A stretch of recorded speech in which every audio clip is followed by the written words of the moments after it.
So there is still some uncertainty about what caused the rand to crash against global currencies, breaching the 19 rand mark last Thursday for the first time since 2020. Many economists and the business sector have attributed this to the ongoing load-shedding crisis and South Africa's pressured relations with the United States. Now, the weakened currency performance is also expected to factor as the Reserve Bank, the South African Reserve Bank's Monetary Policy Committee, meets later this month to decide on an interest rate hike. Well, to find out what could have caused the rand to take a dive, we are joined by Dr. Iraj Abedian, the chief economist at the Pan-African Investment Research Services. Always lovely having you. Thanks very, very much for being with us, Dr. Abedian. Thank you very much, Leanne, and good morning to our viewers. So there is so much speculation about, and I think one can say uncertainty about what has caused the rand to weaken to the levels that it has against basically most global and major currencies last week. I mean, this, of course, creates a much bleaker economic outlook. So, we've looked at other emerging market currencies and they're not really being affected. So what I'm assuming, and this is my sort of uneducated view, is we're just scoring own goals, aren't we? I mean, it looks like this has been caused completely internally by actions from what we're doing here in South Africa from government. Absolutely, Leanne. If the South African economy was a human body, think of it as a weak, sick, and affected body, then the slightest wind, the slightest breeze, the slightest unfavorable situation send you back to bed. The South African economy for the past 15 years has been completely undermined and neglected.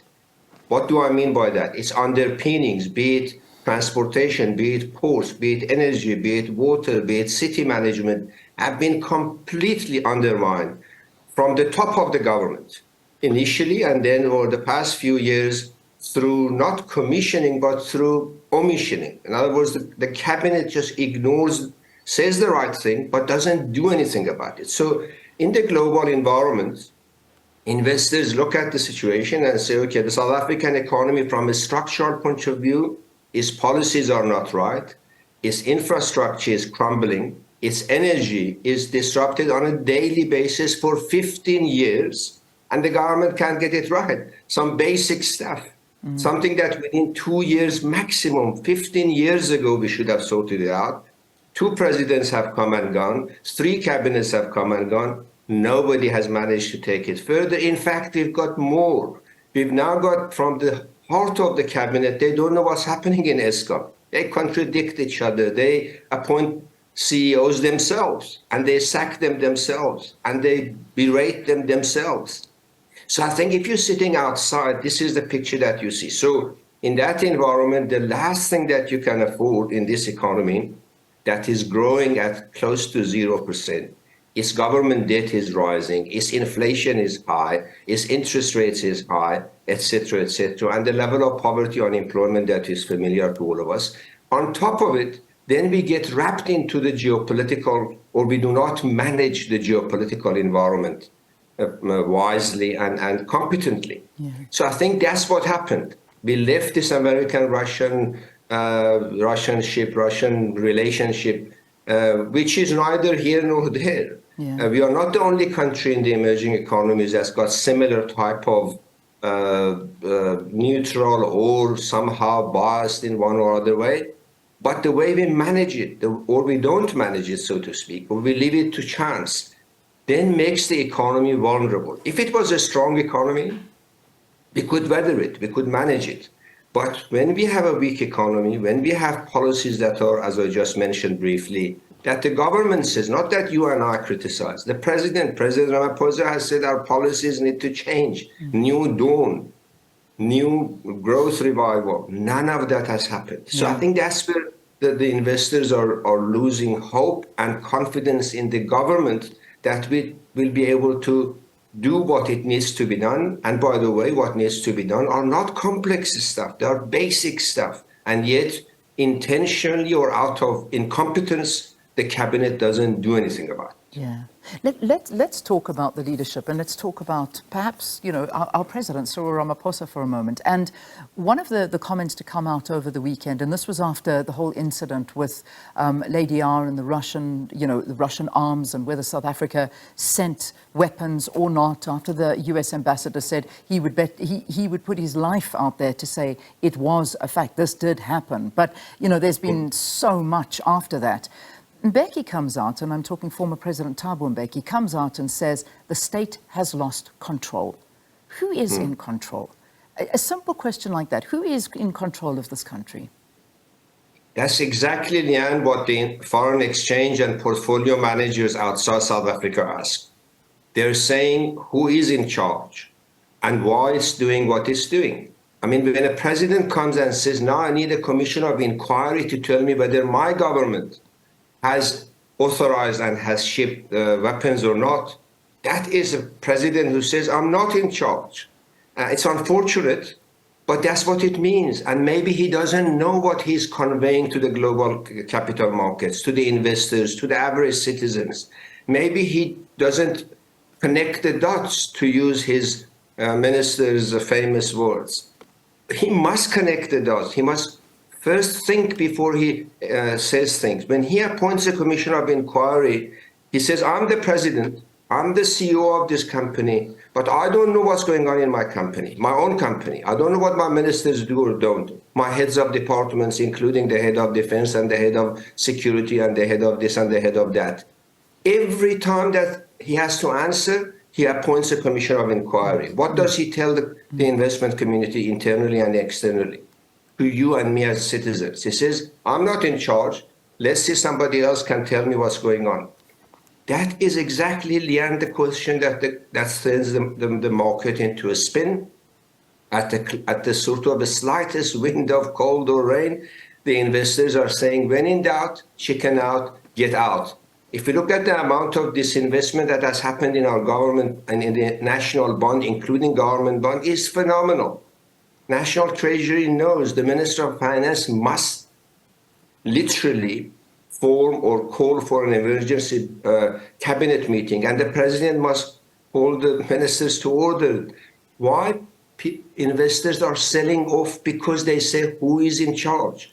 And the best that the president can do is to say, okay, I'll appoint another commission of inquiry. I'll appoint another special emissary to do this and that. Yeah. So if that's the case, Mr. President, what are you doing? Yeah, and that's the question I think a lot of us are asking. If you had to rate him, if you had to rate him as a president so far, and this, I think, we need to do things like this, and we need to speak very openly. Since we came out of the Zuma years, and everybody thought, as you mentioned at the beginning, the hope that the president would bring with him, and I'm talking about President Ramaphosa. And here we sit in what many would say a much worse off position than we ever were after all of the promises that have been made for us. How would you rate President Ramaphosa so far to date as the president of this country? Leanne, I was, I was teaching at the university for 20 years. If he was one of my students, I would give him 10% and I would put him on notice. Get your next assignment right, or go and for your own sake quit, because you're wasting your time and my time. So I think that's what he has come to. And the business community is now, most probably you do know, that over the past 2 months, at least 3 CEOs and chairmen of big listed entities have expressed the same thing and have appealed to government, stop diverting, focus on what you need to be doing. I'm referring to the CEO of FNB, the chairman of Pick and Pay, Business Leadership South Africa.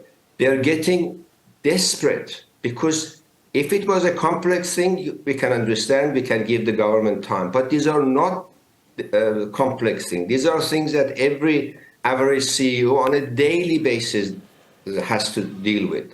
And every managing director gets up in the morning and there is something that he has or she has to do. So that's the problem.